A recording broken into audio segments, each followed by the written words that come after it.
بسم الله الرحمن الرحيم.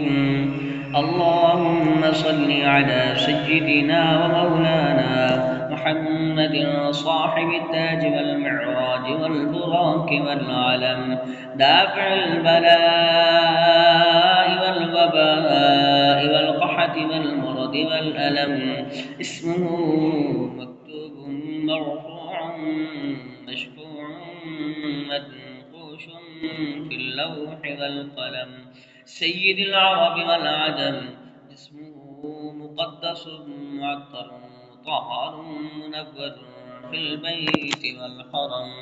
شمس الضحى بدر الدجى صدر العلا نور الهدى كهف الورى مصباح الظلم. جميل الشيم شفيع الأمم صاحب الجود والكرم. والله عاصمه وجبريل خادمه والبراق مركبه والمعراج سفره وسدرة المنتهى مقامه. وقاب قوسين مطلوبه والمطلوب مقصوده والمقصود موجوده.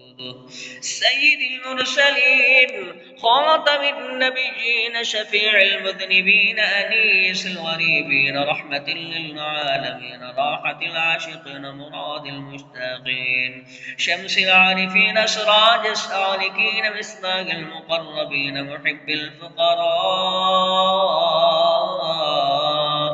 والغرباء والمساكين.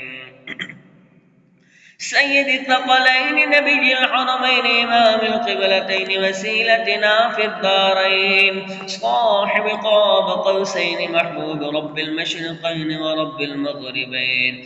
جد الحسن والحسين مولانا ومولى الثقلين أبي القاسم محمد بن عبد الله نور من نور الله. يا أيها المشتاقون بنور جماله صلوا عليه وآله وأصحابه وسلموا تسليما.